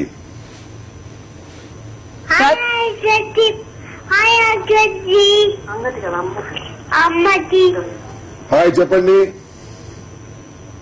హాయ్ హాయ్ చెప్పండి. చెప్పమ్మా. థ్యాంక్ యూ అమ్మా. Thank you. చెప్పమ్మా. Uncle how are you? Thank you. Thank you అమ్మా. అమ్మా మీరు మాట్లాడిన మా పాపకి అర్థం కావట్లేదు. చెప్పండి అమ్మా. జగన్ మామ అన్ని విన్ అవుతాడు అని చెప్తున్నారండి. అమ్మా జగన్ మామ జగన్ మామ అన్ని విన్ అవుతాడు అని చెప్తాను. చాలా ఇష్టం మా అమ్మాయికి జగన్ అంటే. జగన్ అంటే ఈ దేశంలో అలాగే ఇతర రాష్ట్రాల్లో ఇతర దేశాల్లో ఉన్నటువంటి తెలుగు ప్రజలకు ఎంత ప్రేమో నేను ప్రత్యేకంగా చెప్పవలసిన అవసరం లేదమ్మా. జగన్మోహన్ రెడ్డి పడుతున్నటువంటి కష్టాలు, జగన్మోహన్ రెడ్డి ప్రజల్లో తిరుగుతున్నటువంటి ధోరణి, రాజశేఖర రెడ్డి గారు మరణించిన తర్వాత తండ్రిని కోల్పోయిన తర్వాత జగన్ పడుతున్న ఆవేదనని తల్లుల్లాంటి మీరందరూ కూడా అర్థం చేసుకుంటున్నారు. ఆంధ్ర రాష్ట్రంలో ప్రజానీకం జగన్మోహన్ రెడ్డిని నిండు మనసుతో ఆశీర్వదిస్తున్నారు. అమెరికాలో ఉన్న మీరు కూడా ఆయన నిండు మనసుతో ఆశీర్వదించండి. ఎన్ని కష్టాలైనా ఎన్ని నష్టాలైనా ఎదుర్కొని కడిగిన ముత్యంలా బయటకు రాబోతున్నాడు జగన్. మీరే అది చూస్తారమ్మా. మీ అందరి ఆశీస్సులు పరిపూర్ణంగా జగన్మోహన్ రెడ్డి గారికి విజయమ్మ గారికి అందాలని నేను కోరుకుంటున్నాను. అలాగే ఇంతకు ముందు మనం మాట్లాడుకుంటున్నామండి, ఒక ఛానల్ జరిపిన సర్వేలో కేవలం 14 సీట్లలో మాత్రమే వైఎస్ఆర్ కాంగ్రెస్ పార్టీ విజయం సాధించగలదు అని. ఈ అంచనాలు మీరేమంటారు? ఈ అంచనాలపై సరే, వాళ్ళకుండే అంచనాలు వాళ్ళకు ఉండవచ్చు. నాకు లేటెస్ట్ గా తెలిసింది ఏంటంటే నిల్సన్ తో కాంగ్రెస్ వారు సర్వే చేయించుకున్నారు. దానిలో ఒక్క సీటు కూడా కాంగ్రెస్ కు వచ్చే అవకాశం లేదు, ఒక్క సీటు కూడా తెలుగుదేశానికి వచ్చే అవకాశం లేదు. టోటల్ గా వైఎస్ఆర్ కాంగ్రెస్ పార్టీకి వస్తుంది అనేది నిల్సన్ సర్వే చెప్పినటువంటి సత్యం. అది చూసిన తర్వాతే వైఎల్ఆర్ రవి గారు గాని లేదా ఈ చిరంజీవి గారు గాని రెచ్చిపోతున్నారు. ఎలాగో గేమ్ పోయింది, ఏదో తొండి ఆడదాం, ఏదో బుర్ర జరుదాం, ఏదన్నా కలిసి వస్తుందేమో అనే ఒక ఆరాటంలో పడుతున్నారు. 1-2 మాత్రం వాస్తవంగా చాలా టఫ్ గా ఉన్నాయి. చాలా టఫ్ గా అంటే 1%, 2% డిఫరెన్స్ తో ఉన్నాయి. అదేమైనా టిల్ట్ అవుతాయేమోనని మేము భయపడుతున్నాం, టిల్ట్ అవుతాయని వాళ్ళు ఆశపడుతున్నారు. ఈ సర్వే అందరి దగ్గర ఉన్నది, కాంగ్రెస్ వారి దగ్గర ఉంది, తెలుగుదేశం వారి దగ్గర ఉంది, మా దగ్గర కూడా ఉన్నది. ఇది నిల్సన్ కాంగ్రెస్ పార్టీ వాళ్ళు చేయించుకున్నటువంటి సర్వే. ఈ సర్వే ప్రకారం అయితే 18 సీట్లు గెలవాలి. 1-2 టఫ్ గా ఉన్నాయి కాబట్టి అవి ఏమవుతాయో చూడవలసినటువంటి అవసరం ఉన్నది. ఖచ్చితంగా ఆ 15 ఖాయంగా వస్తాయని చెప్పొచ్చు తప్ప ఆ సర్వే కూడా ఇప్పుడు కూడా సర్వేలో 4%, 5% ప్లస్ ఆర్ మైనస్ ఉంటుంది. కాబట్టి ప్లస్ ఆర్ మైనస్ ని కూడా లెక్కేసుకుని వారు 15 ఖచ్చితంగా వస్తాయని చెప్తున్నారు. కాబట్టి ఆ 3 రావని కాదు, అవి కూడా వచ్చే అవకాశం ఉందని నేను నమ్ముతున్నాను. నాకైతే నా దగ్గర ఉన్న సమాచారం మేరకు 18 సీట్లు మేము గెలవబోతున్నాం. కాకపోతే కొన్ని మెజార్టీలు కొద్దిగా తగ్గవచ్చు తప్ప తప్పనిసరిగా గెలుస్తాం. అయితే ఇంకొకటి ఏముందంటే కాంగ్రెస్ పార్టీ వాళ్ళు చివరిలో 1000 రూపాయలు, 2000 రూపాయలు ఇచ్చి కొని ఏదో ఒక విధంగా వాళ్ళు గెలవకపోయినా తెలుగుదేశం గెలిచేందుకు సహకరించాలనేటువంటి ఒక విష ప్రయత్నంలో ఉన్నారు. దాన్ని కూడా ప్రజలు అర్థం చేసుకుంటారు. పైగా ఈ సర్వే ఇప్పుడు చేయించిన సర్వే నిల్సన్ వారిది ఈ సాక్షి ఛానల్ కు సంబంధించినటువంటి అకౌంట్స్ సీజ్ చేయకముందు జరిగినటువంటి సర్వే. సీజ్ చేసిన తర్వాత ఈ అన్యాయానికి వ్యతిరేకంగా అనేక మంది స్పందించుంటారు. ఇంకా జగన్మోహన్ రెడ్డికి బలం పెరుగుతుందని నేను నమ్ముతా ఉన్నాను. ఓకే, నెక్స్ట్ కిషోర్ గారు కాల్ చేస్తున్నారండి దుబాయ్ నుంచి. కిషోర్ గారు చెప్పండి మేడం. కిషోర్ గారు చెప్పండి. మాట్లాడండి సార్. నమస్తే అండి రాంబాబు గారు. నమస్తే కిషోర్ గారు చెప్పండి. సార్ నేను కిషోర్ మాట్లాడుతున్నాను దుబాయ్ నుంచి. సార్ ఇప్పుడు మనం మాట్లాడుకుంటున్నాం, ఇప్పుడు 1,00,000 కోట్లు సంపాదించారు, 1,000 కోట్లు సంపాదించారు జగన్ గారు అని. 1,00,000 కోట్లు 1,000 కోట్లు సంపాదించినట్టయితే 2009 రాజశేఖర రెడ్డి గారు చనిపోయిన తర్వాత ఈ రోజు వరకు జగన్ తన ఇంట్లో ఎన్ని రోజులు ఉన్నాడండి? ఆయన ఇంట్లో ఉన్నాడా? ప్రజల కోసం తిరగట్లేదా మార్కెట్ లో? ఆయనకే కానీ 1,00,000 కోట్లు ఉంటే ఇప్పుడు కోట్లే సంపాదించుకోవడం పద్ధతి అయితే ఇంత ఆయన ఎందుకంటే కష్టపడతాడు ప్రజల గురించి? ఈ రోజు నాది నర్సంపేట నియోజకవర్గం అండి, శ్రీకాకుళం డిస్ట్రిక్ట్ నర్సంపేట నియోజకవర్గం. ధర్మాన కృష్ణదాస్ గారు ఈ రోజు అక్కడ పోటీ చేస్తున్నారు. యాక్చువల్లీ ధర్మాన ప్రసాద్ రావు గారు long back actually I heard that he quit that smoking. Nowadays he started again smoking. Why is getting so much tense on that? Because of this he is going to be win. He is going to be win. I am sure about that, sir. And ఇంకోటి, మీరు ఇప్పుడు టీవీలోని TV9 లోని ఒక రోజు నేను చూశాను అంబటి రాంబాబుతోని మరి కాసేపట్లో ఇంటర్వ్యూ, స్క్రోలింగ్ న్యూస్. ఈ రోజు TV9 లో అంబటి రాంబాబు గారు లేరు, జగన్ గారు లేరు, అసలు దాని గురించి మాటలే లేవు. మీకు వచ్చే మాటలంతా కూడా అలా ప్రసాద్ గారు కోట్లు సంపాదించారు, నిమ్మగడ్డ ప్రసాద్ గారు వీళ్ళు కోట్లు సంపాదించారు, రాజశేఖర్ పేరు ఉపయోగించుకోనని. ఏంటి సార్ ఇది? ఏం జరుగుతుంది అక్కడ? అసలు మాకు ఏమైతే అర్థం అవ్వట్లేదు సార్, నిజంగా చెప్తున్నాను మీకు. కిషోర్ గారు, ఇప్పుడు అంబటి రాంబాబు గారు ఒక స్క్రోలింగ్ వచ్చే ఫ్లాష్ న్యూస్, ఈ రోజు మనకి రాంబాబు గారి గురించి న్యూసే లేదు అసలు. ఒకటి కిషోర్ గారు, రాంబాబు గారి న్యూస్ లేకపోతే పెద్ద బాగలేదు, కానీ ఒకటైతే జరుగుతా ఉన్నది, మీరన్న దానిలో కొంత వాస్తవం ఉన్నది. అదేమిటంటే ఇవాళ సాక్షి మీడియాని క్లోజ్ చేయాలని ఎందుకు ప్రయత్నం చేస్తున్నారంటే మిగతా మీడియా ఛానల్స్ అన్నింటినీ కూడా బెదిరించో, బతికిలాడో, ఆశ చూపో మన వార్తలు, వైఎస్ఆర్ కాంగ్రెస్ పార్టీకి సంబంధించిన వార్తలు, జగన్మోహన్ రెడ్డికి సంబంధించిన వార్తలు, అంబటి రాంబాబు మాట్లాడే వార్తలు దానిలోనికి రాకోకుండా ఒక కుట్ర ప్రకారం కట్టడి చేస్తున్నారు. ఆ కట్టడి చేస్తూ సైమల్టేనియస్ గా సాక్షిని క్లోజ్ చేస్తే ఇంకా అంబటి రాంబాబు వాయిస్ ఉండదు, లేదా జగన్మోహన్ రెడ్డి గారి వాయిస్ ఉండదు, వైఎస్ఆర్ కాంగ్రెస్ పార్టీ వాయిస్ ఉండదు.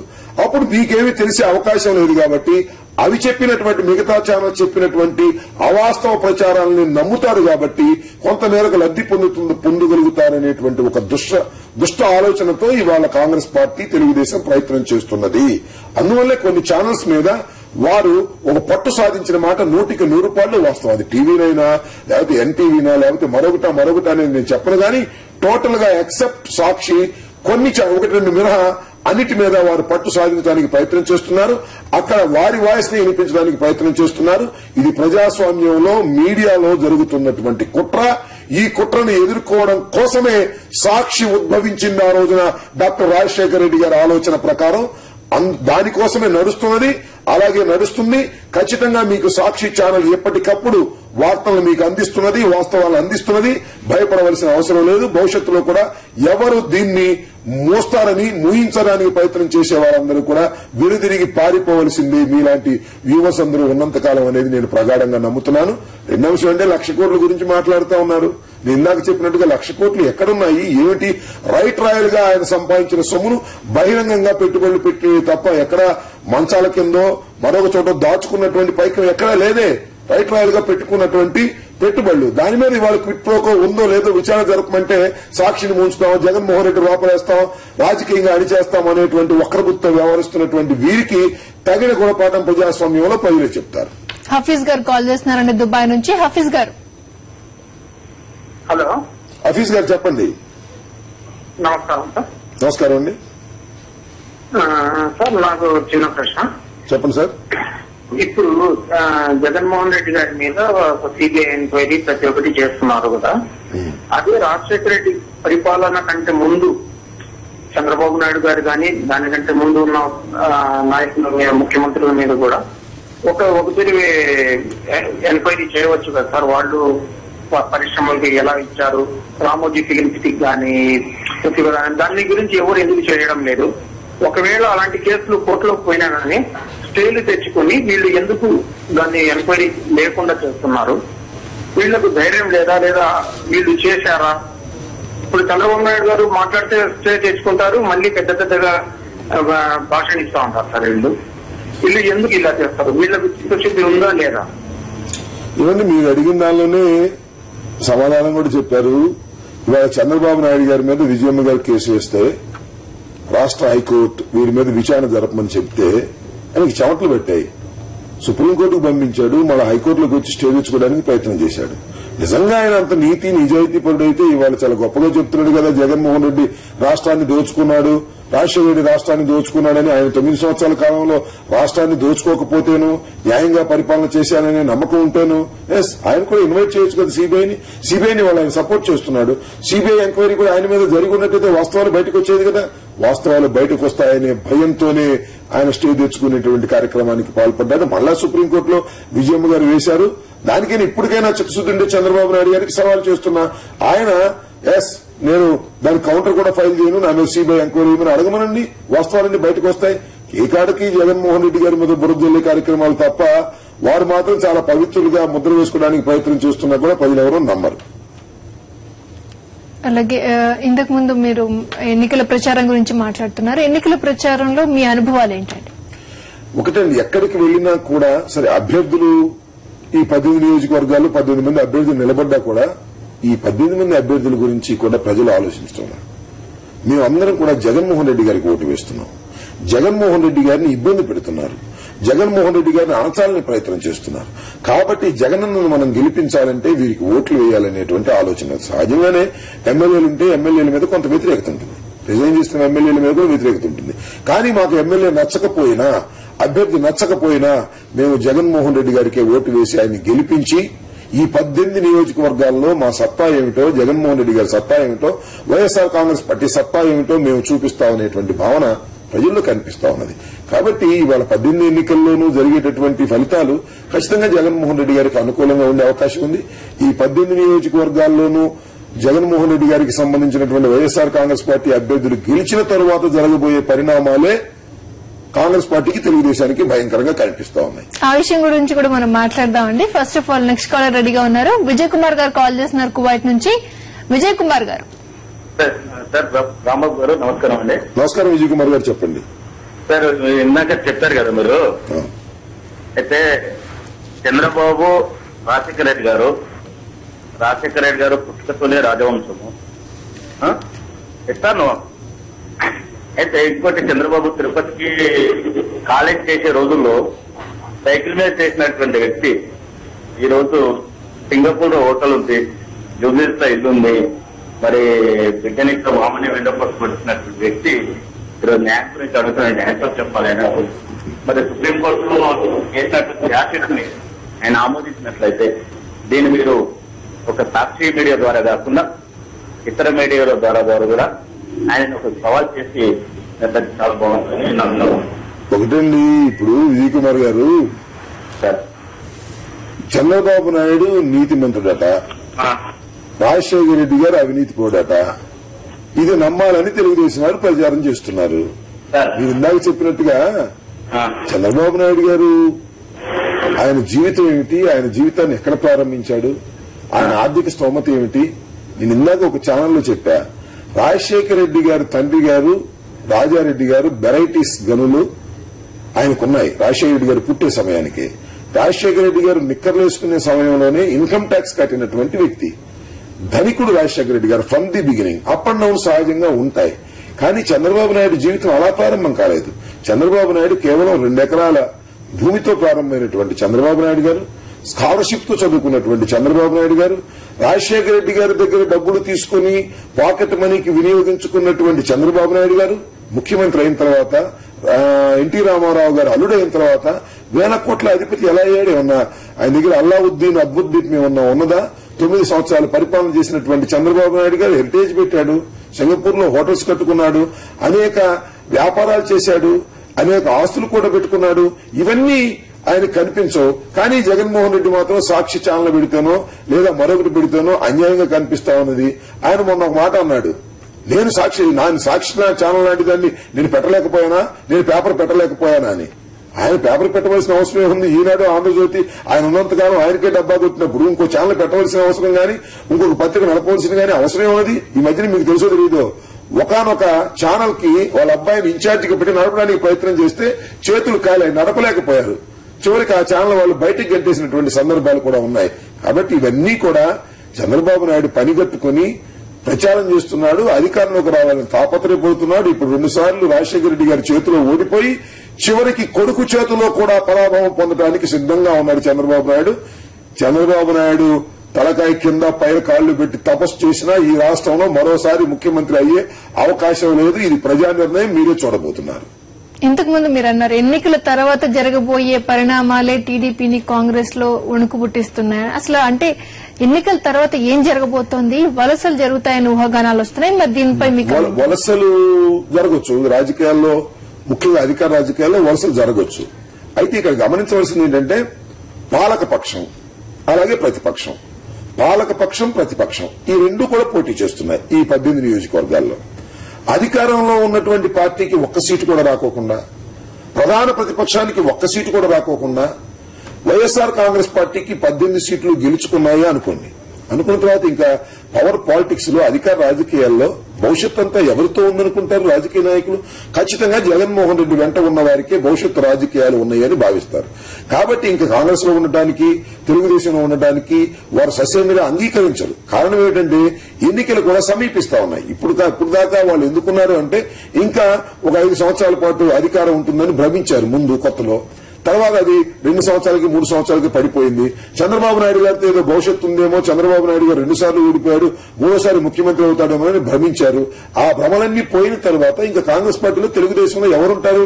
ఉండరనేటువంటి భయంతోనే ఈ లోపలే జగన్మోహన్ రెడ్డి గారిని కట్టడి చేస్తున్నాం, ఈ లోపలే జగన్మోహన్ రెడ్డి గారి సాక్షి ముగించేస్తున్నాం, ఈ లోపలే జగన్మోహన్ రెడ్డి గారిని జైల్లో పెట్టబోతున్నాం అనే సంకేతాలు పంపితే వారందరూ వాళ్ళ పార్టీలో ఉంటారనేటువంటి ఒక భ్రమలో వారున్నారు. కానీ రేపు జరగబోయే పరిణామాలు చాలా ఆశ్చర్యకరంగా ఉంటాయి. ఈ 18 నియోజకవర్గాల్లో ఫలితాలు వచ్చిన తర్వాత కాంగ్రెస్ పార్టీ లేచి మళ్ళా నడిచేటటువంటి పరిస్థితిలో ఉండదు. చంద్రబాబు నాయుడు ప్రజలకు సమాధానం చెప్పుకునే పరిస్థితిలో కూడా ఉన్నాడు. విమర్శకులకు అసలు ఏమీ సమాధానం చెప్పలేని ఒక అగమ్య గోచరంలో వాడి పడిపోయే ప్రమాదం ఉన్నది. తర్వాత రాష్ట్ర రాజకీయ ముఖ చిత్రమే మారే అవకాశం ఉన్నది. కాబట్టి దీన్ని చూసి వాళ్ళు భయపడుతున్నారు. భయపడి జగన్మోహన్ రెడ్డిని తొండి చేసో, అన్యాయం చేసో, అక్రమం చేసో ఏదో ఒక విధంగా ఒక మూల కూర్చోబెట్టాలని ప్రయత్నం చేస్తున్నారు. కానీ వారి వల్ల సాధ్యపడేటువంటి అంశం కాదది. ఇది ప్రజాస్వామ్య దేశం. ప్రజల అంతిమ నిర్ణేతలు. తిరుపతిలో ఓట్లు వేసేవారు, కడపలో ఓట్లు వేసేవారు, రైల్వే కోడూరులో ఓట్లు వేసేవారు. అశేష ప్రజానీకం జగన్మోహన్ రెడ్డి అండగా నిలబడుతున్నారు. రేపు ఈవీఎంల మీద ఫ్యాన్ గుర్తు వస్తే ఫ్యాన్ గుర్తు దగ్గర నొక్కి నొక్కి ఆ బటన్ కూడా మెత్తబడిపోయేదాకా నొక్కుతారు. రేపు అంత కసిగా ఇవాళ ప్రజలు ఉన్నారనేది వాస్తవం. అది 15వ తారీఖు మనమే చూస్తాం. చంద్రబాబు నాయుడు గారిని ఆ రోజు మాట్లాడమనండి, ఆ రోజు చిరంజీవి గారిని మాట్లాడమనండి, ఆ రోజు కిరణ్ కుమార్ రెడ్డిని మాట్లాడమనండి, ఆ రోజు బొత్స సత్యనారాయణ మాట్లాడమనండి. మాట్లాడడానికి కూడా ముఖం చాటేసి వెళ్లిపోయేటటువంటి దుర్భరమైన పరిస్థితి 15వ తారీఖున వారికి జరగబోతుంది. దానికి కారణం, దానికి బాధ్యులు వారే. ఇవాళ అన్యాయంగా, అక్రమంగా సాక్షిని, జగన్మోహన్ రెడ్డిని అణచాలని ప్రయత్నం చేస్తే ప్రజలు ఏ విధంగా తిరగబడతారో 15వ తారీఖున ఓట్ల ద్వారా, ఫలితం ద్వారా వారికి చెప్పబోతున్నారు బుద్ధి అనేది నాకున్నటువంటి సమాచారం, నాకున్న నమ్మకం. మళ్ళా 15వ తారీఖున ఇక్కడే కూర్చుని మాట్లాడుకుందాం. మనం ఖచ్చితంగా అదే జరుగుతుందని నేను నమ్ముతా ఉన్నాను. అంటే ఫైనల్ గా గవర్నమెంట్ ఇప్పుడు ఏం చేయబోతుందని మీరు అనుకుంటున్నారు? అంటే గవర్నమెంట్ సాధ్యమైతే సాక్షి ఛానల్ మూసేయాలని, సాధ్యమైతే సాక్షి పేపర్ను మూసేయాలని, సాధ్యమైతే జగన్మోహన్ రెడ్డిని ప్రజల్లో తిరక్కోకుండా కట్టడి చేసేయాలని ఒక విష ప్రయత్నం జరుగుతా ఉన్నది. కానీ ఇది సాధ్యపడుతుందా? ఇదేమన్నా డిక్టేటర్షిప్ ఉన్న దేశమా? ఇది ఏమన్నా రాచరిక వ్యవస్థ? ఇది ఏదో నాకు చిన్నప్పుడు కథల్లో చదివాం, రాజుగారు చనిపోతే మన రాజుగారి కొడుకు ఎక్కడ రాజ్యాధికారం చేపడతాడోనని ఆయన బంధించి జైల్లో పెట్టినటువంటి సంఘటనలు మనం కథల్లో చదువుకున్నాం. అదే తీరుగా నడుస్తుంది వాళ్ళ ఇక్కడ. ఇది ప్రజాస్వామ్య దేశం అని చెప్పుకోబడుతున్నప్పటికీ ప్రజాస్వామ్య ముసుగులో ఇవాళ ఒక నిరంకుశత్వాన్ని చేయాలని సోనియా గాంధీ దగ్గర నుంచి అహ్మద్ పటేల్, వాయిలార్ రవి, చిరంజీవి, చంద్రబాబు నాయుడు వీళ్ళందరూ ప్రయత్నం చేస్తున్నారు. ఎందుకు ఈ ప్రయత్నం చేస్తున్నారు? ఎస్ కమాన్, ప్రజలు మెచ్చుకుంటే ఆయనకు ఓట్లు వేయనివ్వండి, ఆయన ముఖ్యమంత్రి అయితే అవనివ్వండి ఈ ప్రజాస్వామ్య దేశంలో అని ఊరుకుంటున్నారా? ప్రజలు ఓట్లు వేయడానికి వీల్లేదు. సాక్షిని మూసేయాలి, జగన్మోహన్ రెడ్డిని కట్టడి చేయాలి, అవసరమైతే జగన్మోహన్ రెడ్డిని సిబిఐ తీసుకెళ్లి లోపల పడేయాలి, సిబిఐని వెనక నుంచి ఆడిస్తారు. ఇన్ని దుర్మార్గమైన కార్యక్రమాలు చేస్తున్నప్పుడు ఈ దేశంలో ప్రజలు ఉన్నారు కదా, ఇంకా గొడ్డుపోయిన సమాజం ఏం కాదు కదా. అన్యాయాన్ని అన్యాయం అనేవాళ్ళు, న్యాయాన్ని న్యాయం అనేవాళ్ళు ఇంకా తెలుగు రాష్ట్రంలో ఉన్నారు, భారతదేశంలో ఉన్నారు. ఖచ్చితంగా ఒక విష పరిణామాన్ని తెలుగుదేశం, కాంగ్రెస్ పార్టీ ఎదుర్కోక తప్పదు, అనుభవించక తప్పదు. ఇవాళ ఏదో సంతోషపడవచ్చు వాళ్ళు, జగన్మోహన్ రెడ్డి ఏదో కట్టడి చేసేస్తున్నాం, సాక్షి అటాచ్మెంట్ చేయబోతున్నాం, సాక్షిని క్లోజ్ చేయబోతున్నాం అని వాళ్ళు సంతోషపడొచ్చేమో గానీ అవి వాళ్ళ సాధ్యపడేటువంటి అంశాలుగా నేను భావించాను. Thank you so much Ambati Rambabu గారు వేదికకు వచ్చినందుకు. ఇది వాటి వేదిక. ప్రపంచంలో తెలుగువాడు ఎక్కడున్నా తెలుగు గుండె చప్పుడు వినిపించడానికి తెలుగువారి మనస్సాక్షి సాక్షి ఎప్పుడు సిద్దంగానే ఉంటుంది. Stay tuned.